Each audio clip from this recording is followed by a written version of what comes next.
Hey guys, welcome back to the Luvele kitchen. Today we're going to activate some nuts and seeds and dehydrate them using the Breeze dehydrator. So let's just touch quickly on why we might be activating our nuts and seeds in the first place. It seems a little OTT, but it's actually a really important step, especially if you've got some gut health issues. You'll have to excuse the pun here, but in a nutshell, what we're trying to do is make these nuts and seeds more easily digestible. Raw nuts and seeds contain phytic acids and anti-nutrients that can cause a lot of havoc on the gut.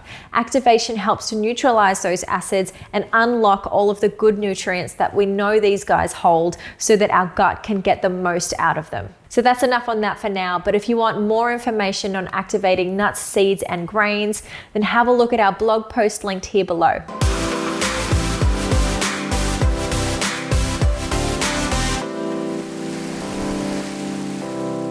So in front of me here today, I've got some hazelnuts, some pecans, some pepita seeds, and some almonds that have been activating overnight. Now it really is just as simple as soaking them in some warmish water with a good pinch of salt. There's a table on our blog post just detailing some more exact information on how to activate different types of nuts and seeds and grains, but as a guide, 12 hours or overnight should do the trick. As I said, these ones have been soaking overnight and I can see that they're really nice and plump. All I need to do now is strain them and give them a rinse under cold water and then get them straight into the dehydrator.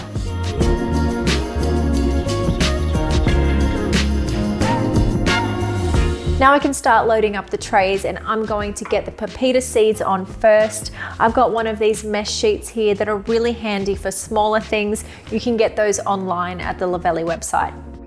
Make sure you spread them out a little bit to give them enough space to dehydrate evenly. I'll finish loading up the rest of the nuts and then I'll punch in the machine settings.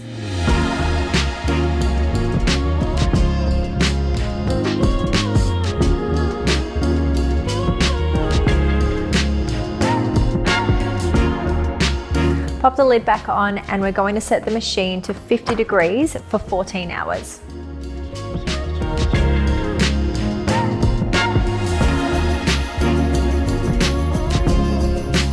Our activated nuts and seeds should be all done now, and what we're looking for is for them to be totally dry. So if you pick one up and have a taste and it's still a little bit moist, then go ahead and put the machine back on for a couple of hours.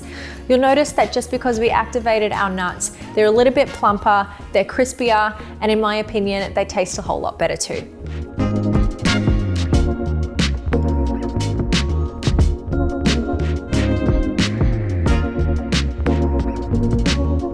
There's a bit of waiting around involved here, but it's totally worth it. The dehydrator has been able to give us all of these nuts here so that my pantry is now fully stocked. If you have gut issues or you notice that nuts leave you feeling a little bit rough, then do have a go at activating them and see if that makes any difference. So that's it for this week. We hope you've enjoyed this video and that it's helped to demystify the art of activating nuts. Make sure you hit subscribe so you don't miss out on any other Luvele Life recipes and other tips and tricks on how to use your machines. Give the video a like if you enjoyed this one. Otherwise, we'll see you again next week for another Luvele Life recipe.